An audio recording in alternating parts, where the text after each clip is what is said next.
YouTube के सभी दर्शकों को मेरा नमस्कार। आप सभी को राधे राधे, जय श्री कृष्णा।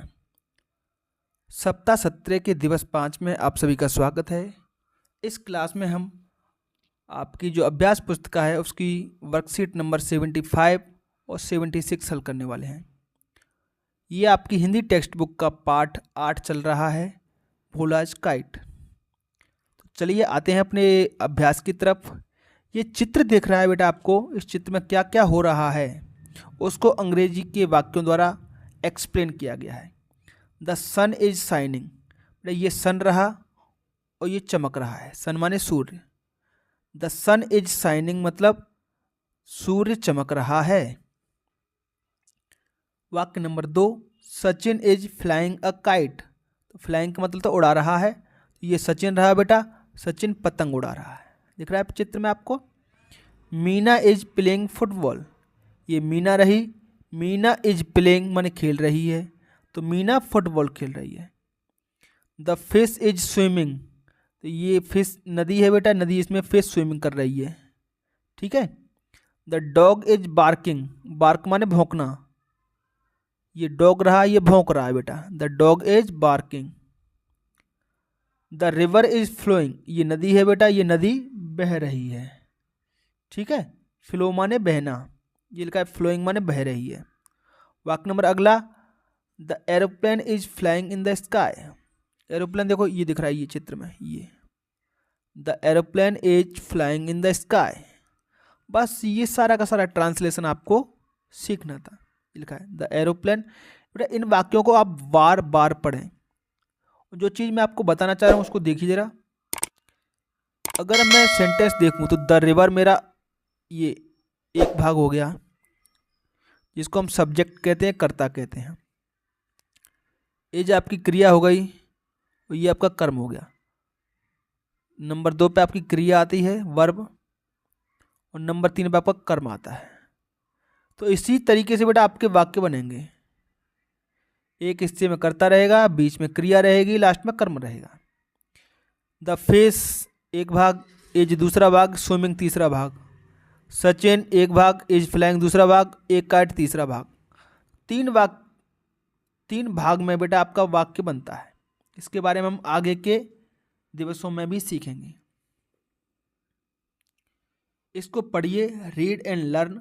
उसके बाद कुछ प्रश्नों के उत्तर आपको देने हैं। ये पूरे के पूरे पाठ का शॉर्ट में ट्रांसलेशन इसमें दिया गया है। जो लेसन 8 आपकी टेक्स्ट बुक में है उसका हिंदी अनुवाद शॉर्ट में। इट इज मकर संक्रांति, यह मकर संक्रांति है। It is the festival of kites, ये काइट्स का त्यौहार है, पतंगों का त्यौहार है। Sachin, Arif, Anil, Bhola, Meena, Seema, Savita and Suraj are all on the playground. ये सब बच्चों के नाम, जो सचिन, आरिफ, भोला, सीमा, मीना, ये सब कहाँ हैं? प्लेग्राउंड में हैं। दे आर फ्लाइंग काइट्स, वे पतंग उड़ा रहे हैं। भोला है जो बिग काइट, भोला के पास एक बड़ी पतंग है। It is flying high in the sky, ये आकाश में ऊंची उड़ रही है। हाई मतलब ऊंची, ये हाई की स्पेलिंग याद रखें बेटा आप। Sachin also wants to fly a kite, Sachin भी पतंग उड़ाना चाहता है। Bhola is holding the reel, Bhola reel को पकड़े हुए है। Sachin let it go higher, Sachin कहता है इसको और जाने दो। इट्स फन, भोला से सचिन, भोला ने सचिन से कहा इसमें मजा है। Another kite comes and flies near it, एक और काइट आती है उसके पास। They both want to fly higher, वो दोनों पतंग और ऊंचा उड़ना चाहती हैं। भोला लेट इट गो, इसे और ऊंचा जाने दो, let it go higher. Sachin oh my god, oh के बाद ओ माई गॉड, गॉड के बाद बेटा ऐसा निशान लगा है, ये इसको बोलते हैं विस्मयादिबोधक हिंदी में, और अंग्रेजी में बोलते हैं एक्सक्लेमेटरी, एक्सक्लेमेटरी। ठीक है। They are crossing each other, बेटा एक पतंगे एक दूसरे को क्रॉस कर रही हैं इस तरीके से, एक दूसरे को, ईच अदर मतलब एक दूसरे को। Bhola kite can not be seen, Bhola की पतंग नहीं दिखी, इसका मतलब वो कट गई।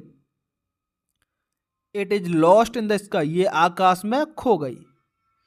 बेटा ये शॉर्ट में बेटा आपका लेसन 8 था। इसके बाद आपको जोड़ियाँ मिलानी है और प्रश्नों के उत्तर लिखने हैं।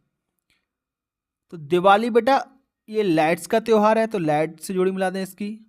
होली रंगों का त्यौहार है, तो कलर्स से जोड़ी मिला दें। ईद बेटा भाईचारे का त्यौहार है, तो ब्रदरहुड से जोड़ी मिला दें इसकी। इसका मतलब होता है ब्रदरहुड, ब्रदरहुड मतलब भाईचारा। ये सारी स्पेलिंग, ये सारे शब्द हम पिछले वाले वीडियो में देख चुके हैं। क्रिसमस खुशी का त्यौहार है, तो joy. Question number 1, what are Bhola and his friends doing. तो इसमें सबसे पहले लिखें करता बेटा, भोला एंड हिज फ्रेंड्स, ये हमारा करता है। इतना 3 भागों में वाक्य बनता है आपका। तो सबसे पहले भोला एंड हिज फ्रेंड्स, काम करने वाले कौन है, यही है, ये हमारे कर्ता होते हैं। दूसरा लिखें बेटा वर्ब, तो आर फ्लाइंग, ये दोनों वर्ब हो गई, जिसमें आर आपकी सहायक क्रिया है और ये मुख्य क्रिया है। तो Bhola and his friends are flying kites, kites लिख दें लास्ट में, ये मेरा कर्म हो गया। 3 भागों में आपका वाक्य बनता है और ये आपका आंसर भी हो गया है। ठीक है प्यारे बच्चों, फिर से देख लीजिए clear. Bhola and his friends are flying kites, 3 हिस्से करना सीख लो इसी में। ये आपके काम करने वाले कर्ता हो गए, इसको सब्जेक्ट बोलते हैं। आर फ्लाइंग ये आपकी वर्ब हो गई दोनों, जिसमें आर बेटा हेल्पिंग वर्ब है, सहायक क्रिया है, और फ्लाइंग आपकी मुख्य क्रिया है। ठीक, और तीसरा हिस्सा है काइट्स, ये आपका कर्म है, ऑब्जेक्ट। 3 हिस्से बन गए बेटा, वाक्य 3 हिस्सों में ही आपका बनेगा, कोई भी वाक्य हो। Bhola and his friends are flying kites. Question number 2 की तरफ बढ़ते हैं बेटा। बेटा ये 3 भागों के बारे में आगे भी वीडियो में बात करेंगे, अगले वीडियो में, है ना। प्रश्न आएंगे आपके लिए। प्रश्न में डज आने पर उत्तर में, इसको अच्छे समझें। प्रश्न में डज आने पर, देखो प्रश्न में डज आ रहा है, आने पर उत्तर में मुख्य क्रिया में एस या ई एस लगाएं। मुख्य क्रिया में जैसे वांट, ये मुख्य क्रिया है, जब इसका उत्तर लिखेंगे तो वांट में एस लगाया, ई एस लगाना पड़ेगा। तो सबसे पहले कर्ता लिखिए, ये सचिन लिख दिया आपने। सचिन वांट्स, देखो एस ई एस लग गई, ये क्रिया हो गई। टू फ्लाई अ काइट, ये कर्म हो गया। What does Sachin want to do, Sachin क्या करना चाहता था। बेटा प्रश्न में डज आ रहा है, ये देख लो, अच्छे से लिखा है मैंने नियम। तो हम क्रिया में क्या लगाएंगे, एस या ई एस, ये मुख्य क्रिया है। Sachin wants to fly a kite, इस तरीके से आपका उत्तर बन जाएगा। वाक्य नंबर 3, where is the other kite, दूसरी काइट कहाँ थी। तो द अदर काइट यहां से लिखें, ये करता हो गया आपका, द अदर काइट्स। फ्लाइज ये क्रिया हो गई और ये कर्म हो गया, नियर। दूसरी पतंग पास में ही उड़ रही थी। तो 3 हिस्सों में कोई वाक्य बनता है बेटा, याद रखना, सब्जेक्ट, वर्ब और object, S plus V plus O, इसको याद रखें। इसके बारे में हम डिटेल चर्चा करेंगे आगे आने वाली क्लासेस में, और इनकी आपको बहुत ज़रूरत पड़ने वाली है। तो ठीक है प्यारे बच्चों, आज की क्लास में इतना ही। आपको हमारा ये वीडियो कैसा लगा हमें कमेंट बॉक्स में जरूर बताएं।